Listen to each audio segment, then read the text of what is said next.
¿Cómo están, jóvenes? Espero que disfrutando de buena salud, igual que su familia.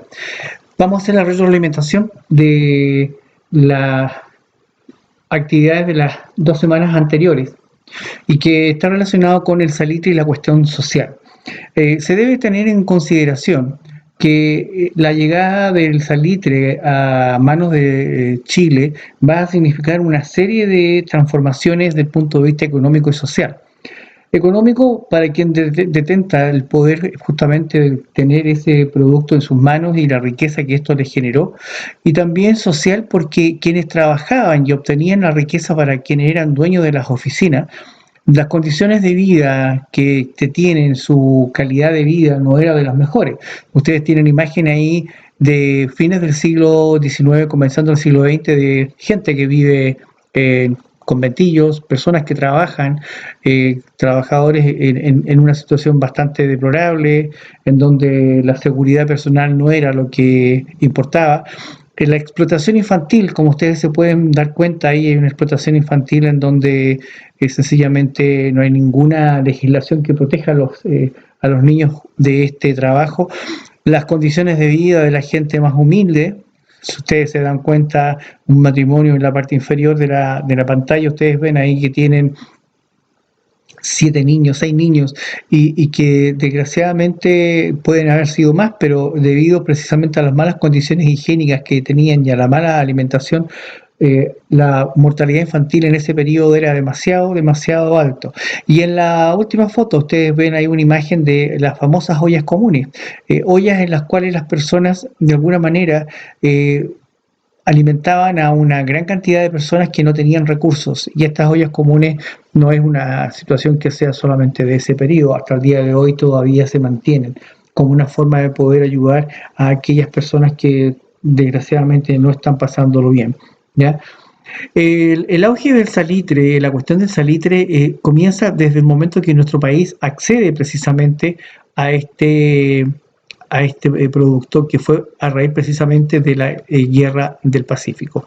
Después del triunfo chileno en la guerra del salitre o la guerra del Pacífico, va a significar que nuestra industria alcance un importante desarrollo y la riqueza, por supuesto, ingresa a las arcas del Estado, a las arcas fiscales, por el impuesto de exportación del salitre, ¿ya?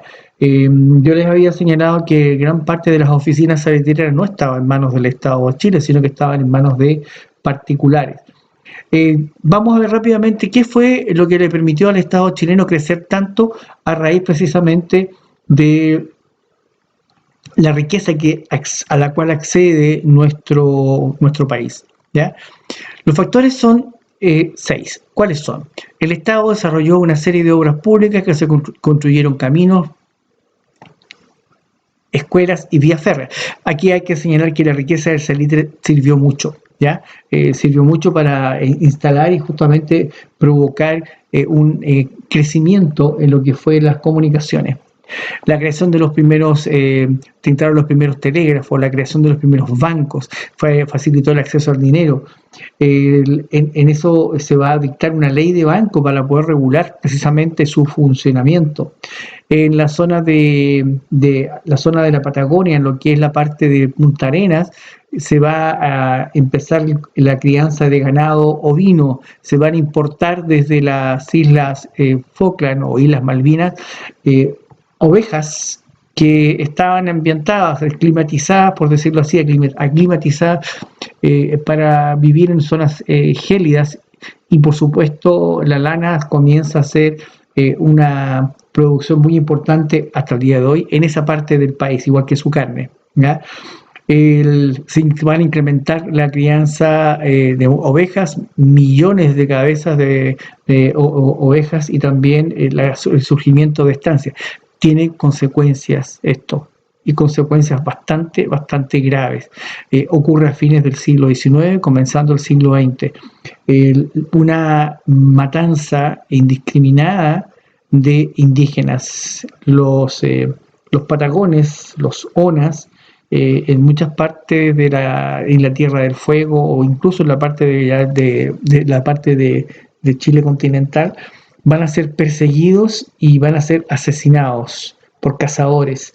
Los estancieros se organizan para evitar que estos indígenas, estos habitantes de esa parte del país, roben su capital, que eran las ovejas, y sencillamente los empiezan a cazar a ellos. Fue una cosa realmente espantosa y desgraciadamente el Estado chileno en esa época poco y nada se preocupó.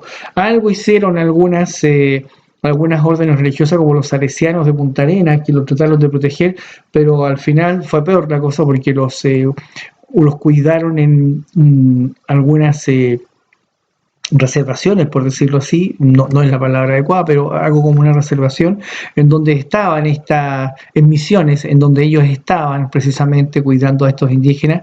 El tema es que ellos no tenían defensa para ciertas enfermedades que trajeron los europeos, una de ellas la mortal, que es la viruela, y cientos de ONAs fallecen justamente, y hasta el día de hoy encontrar un ONA en territorio chileno no hay. Fueron exterminados por las enfermedades y también por la misma situación que se produjo su asesinato, ¿ya? Después de la guerra del Pacífico, el salitre que pasa a ser chileno va a ser fundamental para la economía del país. Fue el motor que mueve justamente nuestra economía, ¿ya? En algunas ciudades nace una pequeña industria de alimentos y de materias primas para la minería, es decir, la relación que existe va a ser tan importante entre el salitre y la demanda que hay, que en nuestro país empieza a generar una industria que va apuntando a satisfacer la demanda que se producía en las zonas mineras donde están instaladas las oficinas. Esto es en el norte de Chile. ¿Para qué servía el salitre? ¿Ya? Se utilizaba como abono nutriente para el campo y también se utilizaba para la elaboración de la pólvora, para hacer explosivo. Fue demandado en diferentes partes del mundo. Ahí tienen ustedes un cartel de propaganda en la década del 30, 1933. Observen ustedes ese calendario que aparece ahí, en donde se aprecia esa cantidad de vegetales, hortalizas, que se están produciendo y justamente dando a entender que este nitrato natural permite precisamente el desarrollo de este producto. A continuación vamos a ver una serie de afiches en diferentes idiomas en donde se da a conocer justamente la importancia y la riqueza que tiene el nitrato de sodio, ¿ya? Primero Francia, Italia, como afiches de salitre, ¿ya? Francia, Italia. Nitrato di soda del Chile con simia sotato. Ahí tienen ustedes un ejemplo, ¿ya? O nitrate di soda de Chile, es en francés. Después tenemos el caso de Inglaterra, Brasil. También, salitre du Chile multiplica las cosechas, ¿ya? Y ahí aparece la dirección también en Inglaterra, en inglés.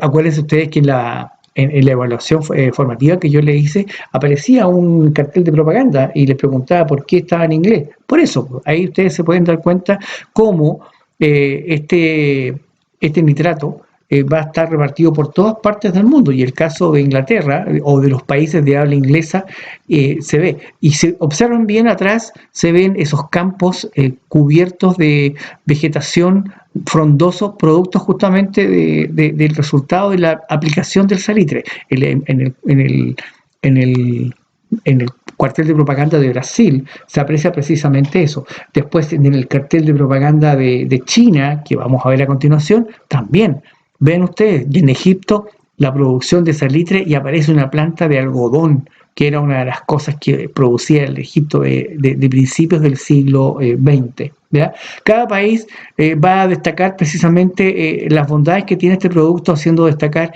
en qué áreas va a ser justamente más importante. ¿Qué pasa con la situación económica? ¿Ya? La situación económica, los salitres, ya decía yo que en Chile estaban los principales yacimientos de salitre en manos de los chilenos y también de los ingleses principalmente. Los impuestos de exportación se obtienen gracias justamente a esta venta del salitre. En el siguiente gráfico que vamos a ver a continuación se va a apreciar justamente cómo era la inversión extranjera en las oficinas salitreras. Vean ustedes el marco.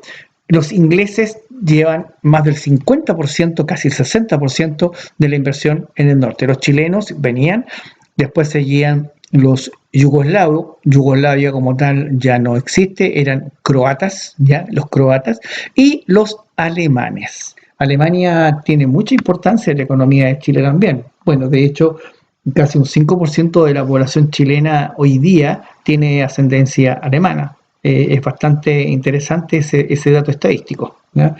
Por lo tanto, hay una influencia precisamente en ese aspecto. Las oficinas salitreras van a experimentar, a raíz justamente de esta inversión, un salto muy importante en lo que es la expansión. Entre 1890 y 1910, 20 años, va a producirse una gran migración de trabajadores hacia el norte, desde la zona central y sur del país, hacia el norte, buscando una riqueza, digamos, que supuestamente se le pintaba como ya fácil, ¿ya? Pero la cosa no era tan fácil, ¿ya? Entonces tienen ustedes las oficinas salitreras, los trabajadores, ahí ve un tren salitrero que va bajando, va bajando, me imagino, va llevando materiales a Iquique, ¿ya? Si ustedes se dan cuenta, el paisaje desértico total, una carencia total de vegetación. Muchas personas que migraron hacia esa zona pensaron que su calidad de vida iba a mejorar, pero muy por el contrario. A las siguientes imágenes ustedes van a ver cómo era, ¿ya?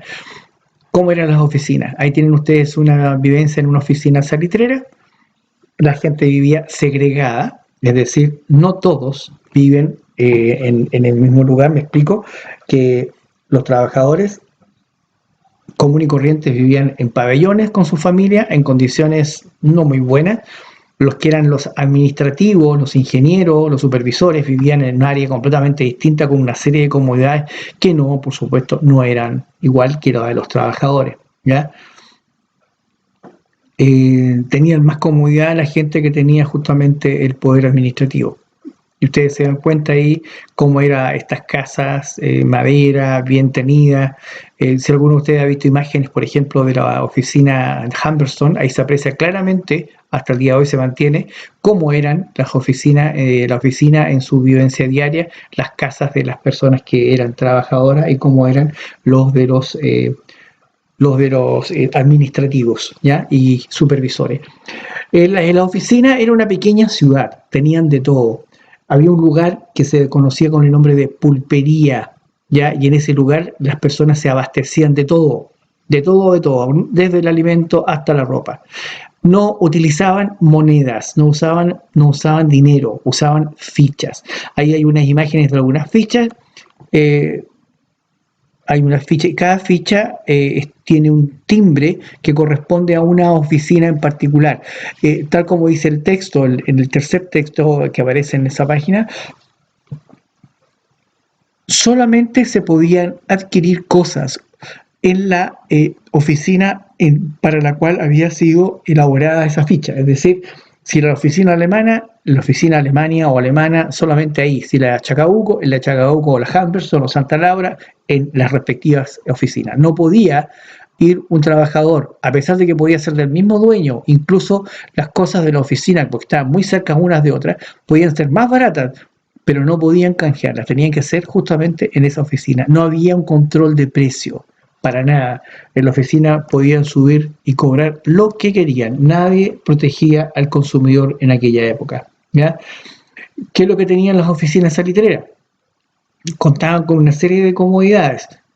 Por supuesto que no todos podían acceder a ella, pero por lo menos tenían mercados donde compraban productos vegetales, tenían clubes sociales, piscinas, hospitales, escuelas y cantinas, ¿ya? O bares. Las escuelas costó bastante para que funcionaran, porque una de las situaciones que se veía a principios de 1900 es que muchas de estas oficinas salitreras no contaban con escuelas nocturnas, para los adultos ni menos para los niños. Entonces realmente mucha gente pedía que se les diera la posibilidad de poder estudiar, pero como que al dueño de la oficina bien poco le interesaba, ¿ya? El, la prosperidad justamente de estas oficinas se va a ver afectada muy fuerte durante la Primera Guerra Mundial, ¿ya? Una vez que esta guerra terminó, en 1918, comienza el declive de la actividad salitrera. ¿Por qué? ¿Cuál es la razón? Alemania pone en el mercado el salitre sintético.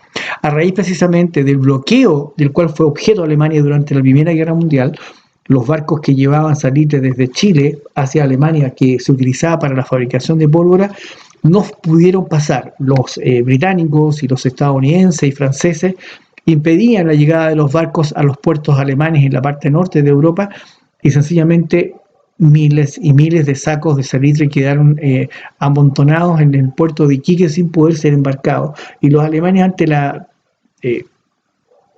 escasez de este producto, tuvieron que echar mano a algo que habían inventado por allá en 1908, pero que nunca se les había ocurrido que lo iban a tener que utilizarlo, que era el llamado salitre sintético, ¿ya? Artificial.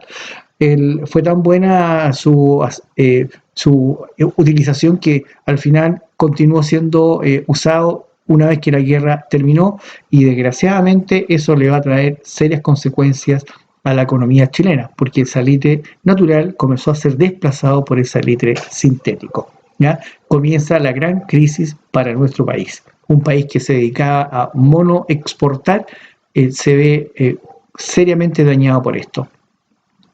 Chile trata por todos los medios, utilizando propaganda, utiliza de alguna forma elementos que puedan ser llamativos para que pueda demandar, pero igual el mineral comenzó a bajar su venta, el salitre sintético lo desplazó, al final resultó ser más barato, pero a la postre el salitre sintético comienza a ser desplazado y hoy día Chile sigue siendo uno de los principales exportadores de salitre natural. Ya el salitre sigue siendo utilizado, pero a diferencia de la época, hoy día se utilizan maquinaria pesada y eso reemplaza a cientos de trabajadores. Por lo tanto, ya la tecnología va a ser muy importante.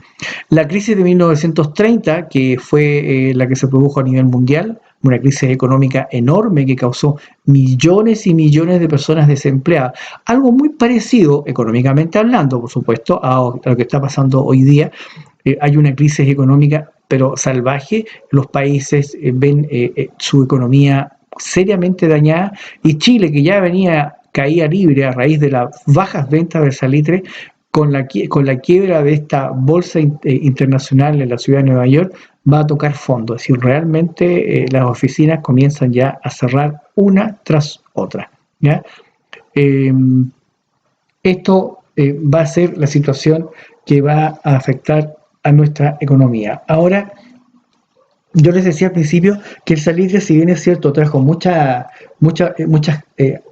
ganancias, mucha riqueza, pero para un sector de la sociedad chilena, que eran los dueños de las oficinas, ¿ya? O los que tenían recursos. Pero en una parte que era la trabajadora, por supuesto, va a sufrir lo que se llamó precisamente la cuestión social. Vamos a revisar el tema de la cuestión social, ¿ya? ¿Qué es lo que es la cuestión social? ¿Ya?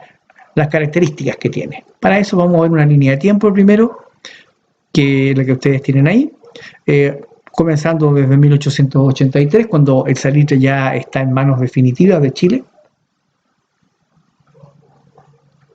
La guerra terminó, el periodo de la llamada República Liberal termina con la Guerra Civil de 1891, empieza la llamada República Parlamentaria. Solamente de nombre, porque no me voy a meter en eso todavía, ¿ya? Y entre 1880 y 1920 se produce lo que se llama la cuestión social, ¿ya? Algo realmente bastante complejo, bastante complejo. Tienen ustedes ahí algunas situaciones que se producen en esta época. Realmente fue una cosa bastante lamentable. les decía que la cuestión social es bastante compleja.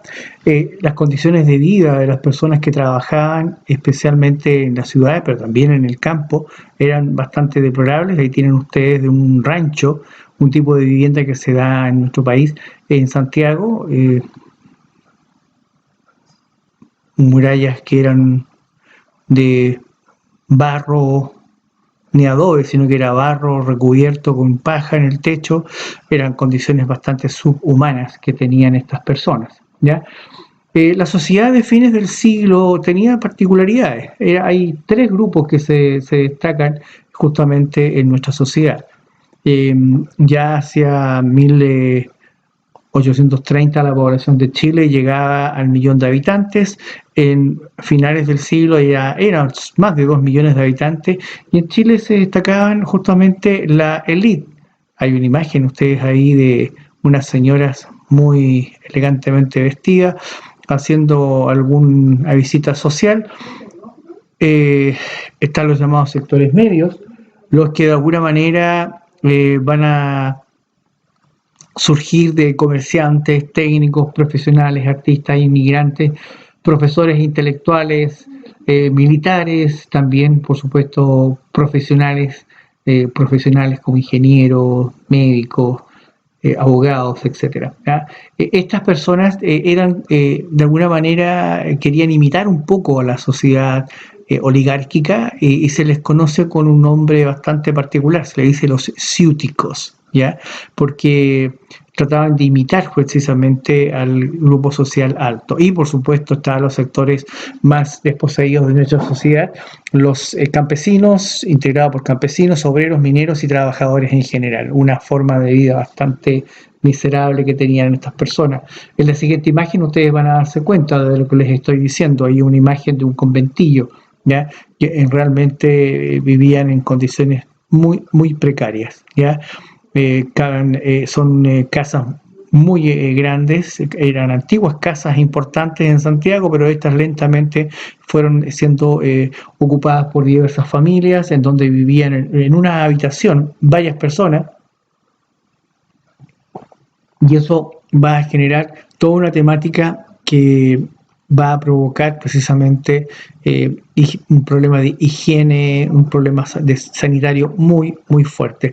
Las principales ciudades que van a tener estos problemas van a ser Santiago, Valparaíso, Concepción, y de alguna forma las ciudades que no tenían la preparación adecuada para poder albergar a estas personas van a ofrecer una condición de vida bastante deplorable. Estas casas antiguas de la ciudad van a ser subarrendadas, ¿ya? Y se convertir en lo que se llamaron los conventillos, ¿ya? Eh, Ahí hay diferentes tipos de vivienda. Están los CITES, están los cuartos redondos, una cantidad bastante importante de personas, por lo menos un cuarto de la población de Santiago vivía en esas condiciones a principios del siglo XX, 1910. Realmente las condiciones dejaban bastante que desear. ¿Qué cosa ocurría justamente por esta situación de vida que tenían estas personas? Las condiciones de salud y de vivienda. Las enfermedades frecuentes que se daban mucho en la época, ¿ya? Tifus, viruela, infecciones gastrointestinales, especialmente el tifo era uno de ellos, ¿ya? Todas estas enfermedades, hepatitis que se daban, el cólera, la fiebre bubónica, que afectó al país a principios de 1900, causó una cantidad bastante importante de muertes en las principales ciudades de la época, Iquique, Valparaíso, Santiago, más de 25.000 muertos. Se creó una policía sanitaria en la época, en donde utilizaban medios para poder sanitizar justamente los ambientes que estaban infectados. Las condiciones que propiciaban estas enfermedades era el hacinamiento. En una sola habitación vivían 6, 7, 8 personas. La carencia de alcantarillado, agua potable, y por supuesto el Estado en esa época no tenía una política de salud pública, no existía. Entonces, el hacinamiento, no existiendo alcantarillado, eso por supuesto va a generar una situación higiénica muy lamentable, y no hay agua potable, el Estado no tiene políticas, la prostitución, las enfermedades de transmisión sexual, llamadas enfermedades venéreas, como la sífilis, que en esa época era mortal, el alcoholismo, que era una de las situaciones más graves que existían en Chile en esa época. Las altas tasas de mortalidad, especialmente la mortalidad infantil. De 1000 niños vivos que nacían en un año, 350 fallecían antes de cumplir el año, es decir, una tasa de mortalidad infantil enorme, enorme, enorme.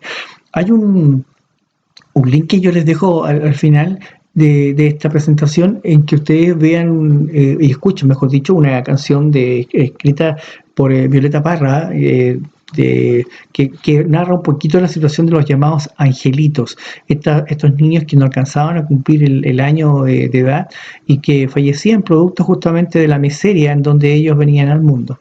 Entre 1905 y 1910, el 50% de los muertos que hubo en el país eran niños menores de 5 años. Estamos hablando de una población, morían aproximadamente 15.000 a 30.000 personas, prácticamente unos 15.000 niños aproximadamente eran los conformaban parte de esos fallecidos, ¿ya? Los conventillos, los ranchos y los cités son los tipos de viviendas que hay en el Chile de ese periodo, ¿ya? Ahí tienen ustedes los conventillos, si se dan cuenta las condiciones de trabajo que tenían una señora que estaba lavando, una lavandera, el rancho que ya se los había mostrado, y abajo, como una forma de mejorar un poco la calidad de vida de las personas, se crearon estos llamados CITES, que eran viviendas que tenían un cierto metraje, se supone que había un ordenamiento para poder construirlas, pero igual las condiciones no eran de las mejores. Había un patio común, como ustedes ven en la fotografía, pero no eran muy, digamos, dadas a la buena higiene. La cuestión social en Chile se produce en problemas laborales y problemas urbanos. Tienen ustedes ahí la imagen que muestra este esquema. En las zonas mineras, industriales y de puertos están bajos salarios, en las minas se pagaba con fichas, no existía, como ya les dije antes, leyes que protegieran a los trabajadores. En el campo ocurría lo mismo, se mantenía todavía el concepto de el inquilino, el que vivía en la hacienda o vivía en el fondo, porque el patrón lo permitía y por supuesto el patrón en muchas oportunidades, no siempre, pero en muchas oportunidades, era bastante duro con sus personas, incluso hasta abusivo, por decirlo así. Trabajaban de la amanecida hasta el anochecer, eran muchas horas de trabajo. En las ciudades ocurría algo parecido, el hacinamiento, la falta de vivienda, la falta de alcantarillado, ya dijimos, agua potable, las condiciones sanitarias también era precursora de esta alta tasa de mortalidad infantil. No existía una gran cantidad de hospitales en la época y los que habían, las condiciones también eran bastante deplorables. Los hospitales en esa época no tenían salas de infección, sencillamente las personas que no podían evitar en una sala porque tenían alguna enfermedad contagiosa lo mandaban a lo que se llamaba un lazareto que era un sector donde alejado de la ciudad, en donde ahí mandaban a la gente que tenía tifus, tenía cólera, viruela, porque los hospitales no tenían salas especialmente para la gente que tenía enfermedades infectocontagiosas, y ahí muchas veces iban a morir porque no tenían las condiciones más adecuadas para estar, ¿ya? Realmente una cosa lamentable. El alcoholismo va a ser una de las situaciones que afecta a la sociedad chilena de esa época, incluso hasta el día de hoy, en algunas partes se da mucho eso. Que van a ver una imagen de una cantina de comienzos del siglo, ¿ya? Ahí tienen ustedes una cantina, una chuica de vino en una mesita, unos vasos, un jarrón, atrás botellones de cerveza o de vino. Ya ahí están unas cantoras que eran unas señoritas o señoras que entretenían a la gente que estaba bebiendo y entonaban algunos cantos mientras la gente disfrutaba justamente y bebían. Conventillos, imagen de un conventillo del Santiago del 1900 también, con unas condiciones bastante lamentables. Y lo que yo les decía, ahí tienen ustedes la imagen de Violeta Parra con el ring del angelito. Sería interesante que pudiesen pinchar ese link y escucharan esta canción, que es breve, es cortita y que cuenta precisamente la historia de un niño que vino al mundo y que en condiciones bastante lamentables fallece, ¿ya? A raíz precisamente de esta injusticia social, los obreros se empiezan a organizar y la organización les va a permitir tratar de buscar solución a su problema social, ¿ya? El movimiento se da a principios del siglo XX en Chile, van a darse las primeras huelgas, se organizan los primeros sindicatos como una manera de presionar a los trabajadores a los dueños de las industrias y de las empresas para poder lograr objetivos y su reivindicación social. A raíz precisamente de esta llamada cuestión social, las organizaciones obreras van a formar van a formar gremios de zapateros, tipógrafos, trabajadores de los muelles, y de alguna forma el arma de lucha va a ser precisamente la huelga, ¿ya? Ahí se ve una imagen de diciembre de 1907, en la Plaza Manuel Montt en Iquique, cuando está la huelga que fue la que provocó la muerte de cientos de personas en Iquique, la famosa Escuela Santa María de Iquique, ¿ya? ¿Qué hicieron los sectores populares para poder enfrentar los problemas? Se van a organizar en mutuales, en mancomunales, ¿ya? Como una manera de poder ellos organizarse, ya que el Estado, ni menos tampoco los patrones, de alguna forma les protegía. No van a estar solos, pero lo que se va a hacer es insuficiente. La Iglesia Católica se preocupa.